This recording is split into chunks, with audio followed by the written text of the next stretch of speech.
Hey, what's going on, everybody? This is Noble, and today I'm going to be sharing with you my Magical Musketeer deck profile. So I love the Magical Musketeer archetype. It's a really kind of unique deck what allows you to play your spells and traps directly from your hand if you control Magical Musketeer, and that is really powerful, essentially turning all your spells and traps in the entire deck into hand traps.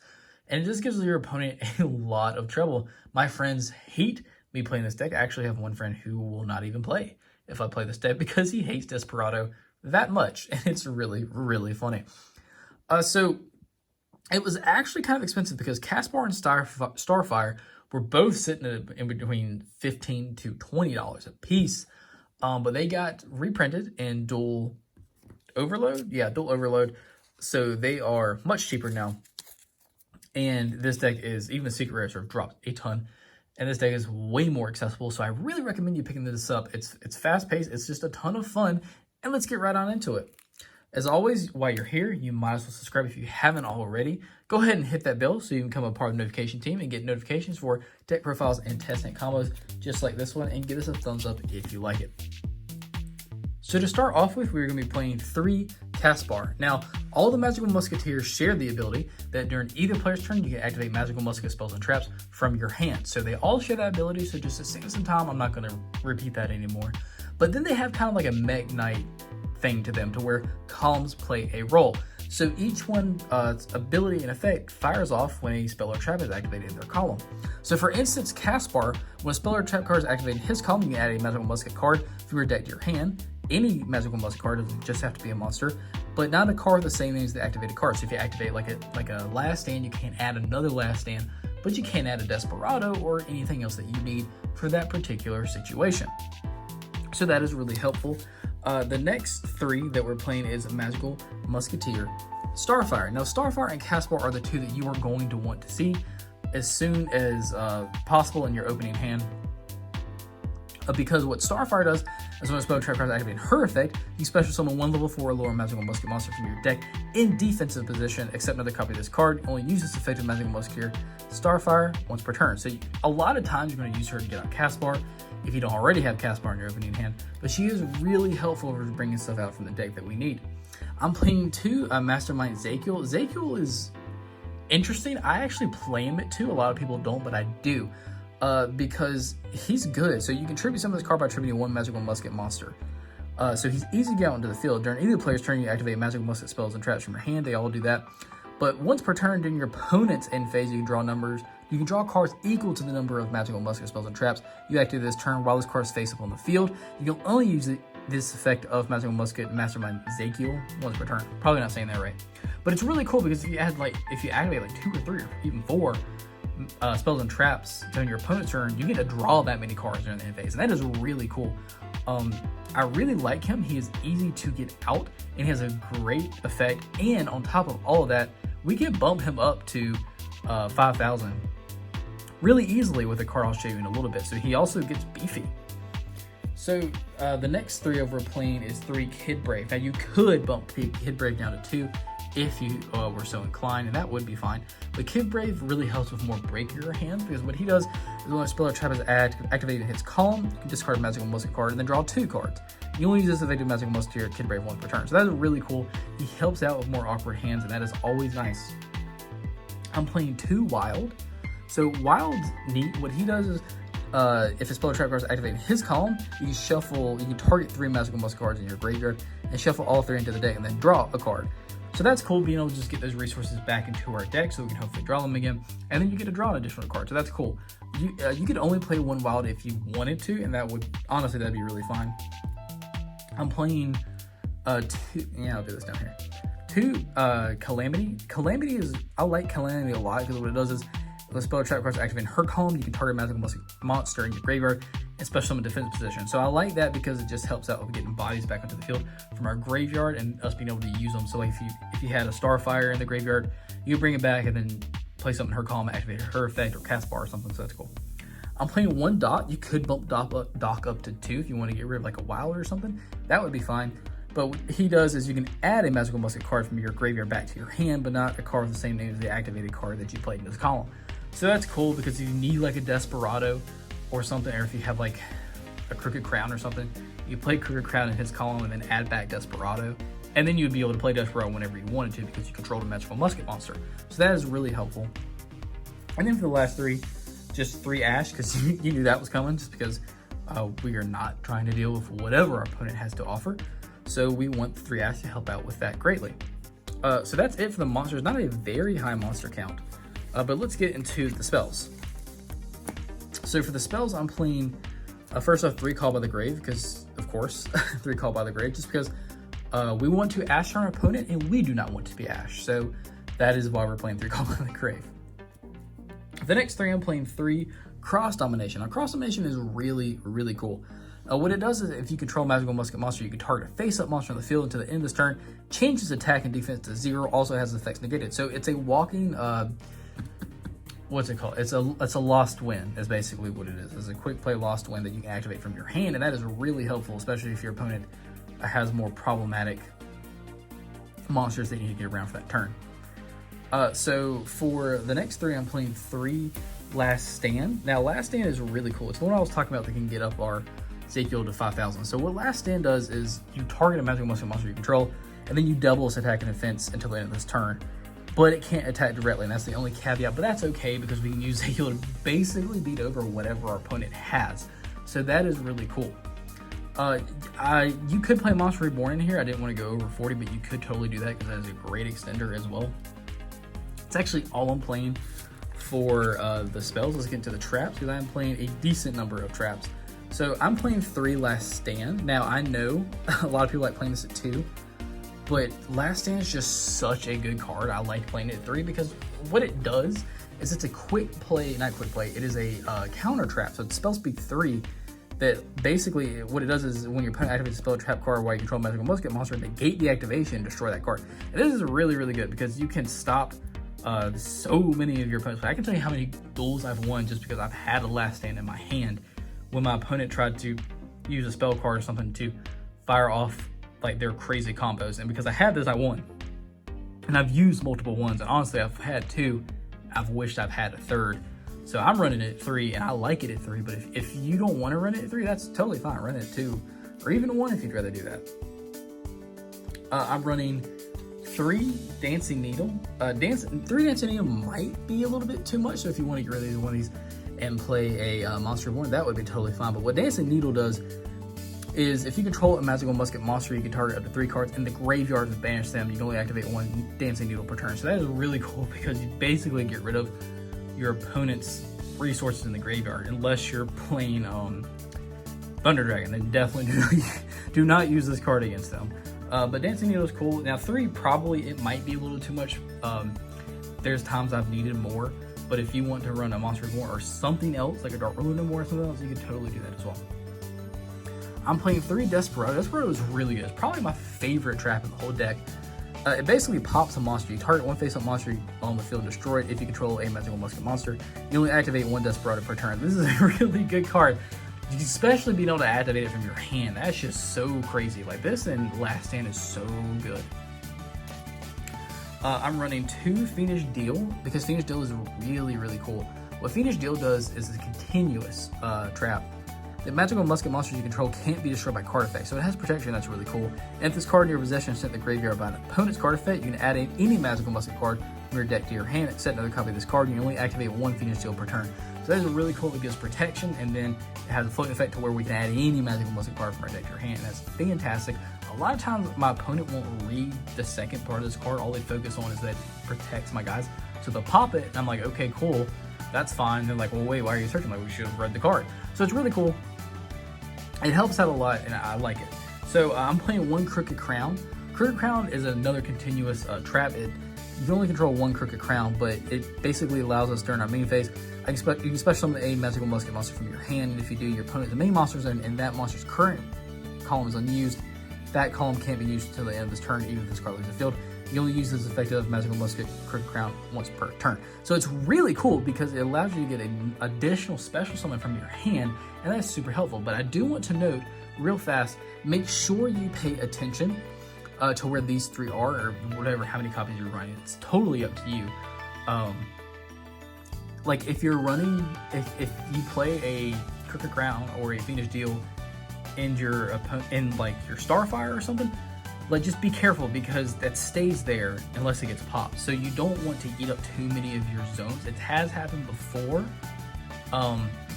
where I've just had too many of my zones been eaten up because I only had these two and I had to use them to get off the abilities, but then all of a sudden I only had 3 left or something. So just keep in mind, just be wary of what's being activated and like on your side of your columns, because your opponent is going to try and activate things in the open columns that your magical musket monsters that aren't there. So that's it for the main deck. If you wanted to get rid of some Dancing Needles, play some Permanences, or anything like that, that's totally fine. This is flexible. You can really play whatever you want to play. It's just kind of what I'm going for. Honestly, Permanence instead of a Dancing Needle would be totally fine as well. So getting into the extra deck, we're playing 3 Magical Musketeer Max. Now this card is really crazy. It's a Link 1, but what this card allows you to do is so insane. So let's get into it. It's a Link 1. It requires only 1 level 8 or lower Magical Musket monster, which is all of them. So what it does is when it's summoned, you get to activate 1 of 2 effects. You get to add Magical Musket spells and traps with different names from your deck to your hand up to the number of monsters your opponent controls, which is crazy. They have a full board. You get to add a ton of cards. That is awesome. Or you can special summon Magical Musket monsters with different names from your deck up to the number of spells and traps your opponent controls. You can only use this effect on Magical Musketeer Max once per turn, and then it also allows you to activate spells and traps, Magical Musketeer spells and traps from your hand during either player's turn as well. So this card really punishes your opponent from having a full board of any type of variety. Spells and traps or monsters, it's easy to get out. So Link 1, you can add a ton of cards to your hand potentially, or you can special summon a ton of monsters from your deck potentially, and you can even bring out Mastermind Ezekiel because there's no level restriction on the summoning for this card from the deck. So that is awesome. This is a really awesome card, and it's easy to get out, and it really punishes your opponent, and I love it. So just for the more generic stuff, I'm playing an Appaloosa because Appaloosa is pretty easy to go into in this deck because you do get to swarm the field pretty easily.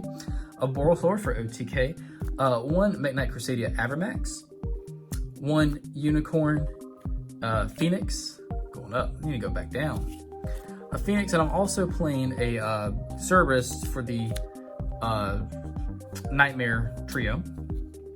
I'm playing an Underclock Taker, 1 Dengirsu, I can never say that name right because you won't use this too often, but sometimes you'll get 2 Ezekiels out, and this is just a good option to have. Just being able to send a card your opponent controls to the graveyard is awesome because it gets by so much protection, so I really like that card. I'm playing a Daigusto Emerald, number 60, the Timeless, because it's really, really cool. Abyss Dweller, and an Exciton Knight, just in case you want to blow up some board. But that is really it for the actual deck profile. Give me a moment, and I will shuffle up, get out of deck profile mode, and then we will go into a little bit of test hands and combos for you guys. Show you guys what we can do with some of these hands, in case you've been watching this video and you're a little on the fence about whether or not you want this deck. It is a fairly budget deck now. It's not expensive really at all. I think Last Stand and Cross Domination are maybe like $3 a piece or something like that now. I'm not sure. They did get bought out and they were sitting like 7 at one point, but they've definitely gone back down. But yeah, it's gonna be kind of hard for me to use Max in this situation, just in this scenario, because you know Max brings out things based on what our opponent has, and you know I'm not playing against anybody, just my imaginary friend Bob, but he doesn't like to talk these days. So I'm gonna go ahead and cut. So you can go first and second of the deck. Honestly, what I like to do is I like to go first so that I can get a Magical Musket monster onto the board, and then I can have disruption plays for my hand during my opponent's turn when they're trying to do things. So I like to go first because of that. So because of that, I'm going to say we're going to go first. Set of hands, a Dancing Needle, a Starfire, nice, a Caspar, cool, and a Kid Brave. So that's cool. So we have a few options. Basically, if we wanted to dig a little deeper into the deck, since we have a Kid Brave, we could summon it. We could activate Steady Hands in the column. We cannot activate Dancing Needle at the moment, unfortunately, because there's no targets in the graveyard. But we could do Kid Brave, activate and dig a little deeper. We could do Starfire and then special summon, or we could summon Caspar and then activate Steady Hands and then add a Desperado or a Last Stand to our hand. It just depends on the situation. If you know your opponent is going to start off their combos with a spell card, I would absolutely add Last Stand so that we can just nip that in the bud immediately. Just for giggles, I just want to do Kid Brave and just to see what we would draw else. So I'd have to discard one. So I would probably I'd discard Dancing Needle probably, and then draw 2. Cross Domination and a Mastermind's Acule. Nice, so that was pretty cool. So now we can boost up Kid Brave to 32. No, not 30. That's Steady Hand. Sorry. We can negate one of our opponent's monster's effects if we need to do that, and their attack becomes 0. So we have that option in our hand. Cool. So I'm going to shove this back, and we'll do it again. Opening with a Caspar and a Starfire is awesome. I love that because that means you don't have to use Starfire Search to bring out Caspar, so you can go into something else. That's really cool. But having Caspar on the field is always a good thing as well. So there's pros and cons.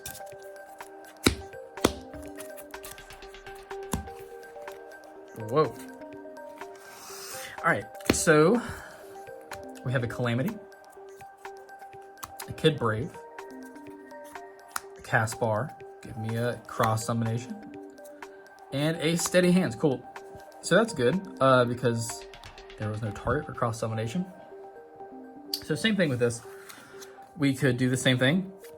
Caspar, Steady Hands, boost up Caspar.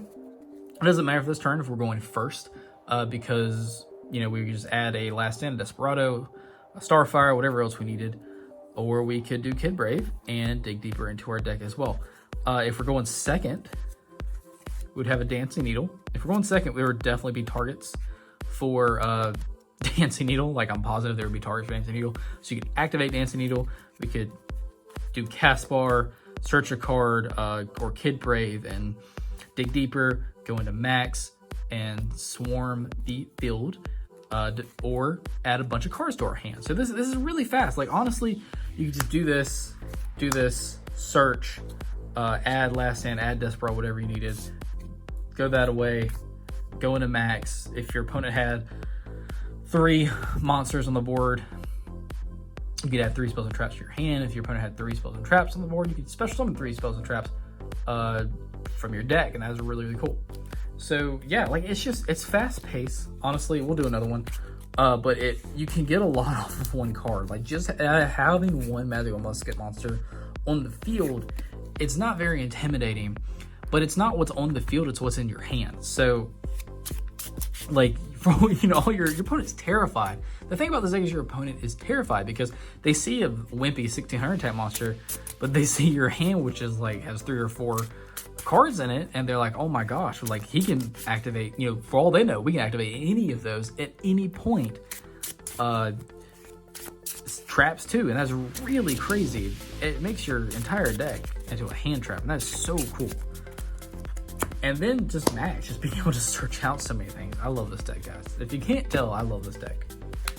Dancing Needle, Steady Hands, ooh, a Desperado, give me a monster, a Caspar, fantastic, and a second Desperado. So we don't need to search out Desperado. We would definitely summon Caspar. If we're going first, we activate Steady Hands. If we're going second, we would have a second Steady Hand. So we would activate Dancing Needle probably. At this point, I would probably get Last Stand, honestly. Depending on the deck. Either Starfire or Last Stand. And then, or if you want to protect your guys, you could do Fiendish Steel as well. Then link away and then swarm the board with Axe, or add even more resources to your hand. So it's really, really cool. Like, in a lot of decks, like, okay, I got 1 monster and I got 2 spells and 3 traps. Okay, but yeah, I have these resources I can play for my hand. I can only activate 1 Desperado, but I have 2. As soon as my opponent ends the turn, I can activate another one on my turn.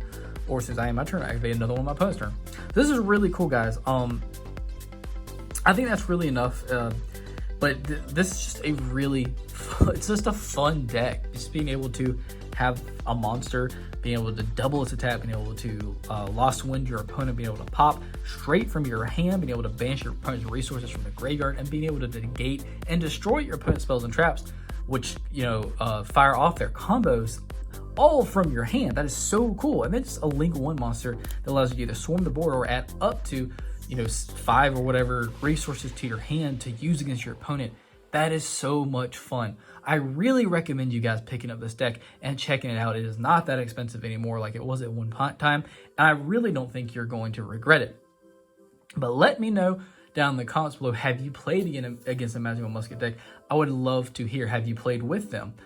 While you're here, like I always say, go ahead and subscribe if you haven't already. I would greatly appreciate it. Give this video a thumbs up only if you liked it, and hit that notification bell so you can become a part of the notification team so that you can get notifications for deck profiles and test hand combos just like this one. And as always, I hope you guys have a great evening, and I will see you in the next video.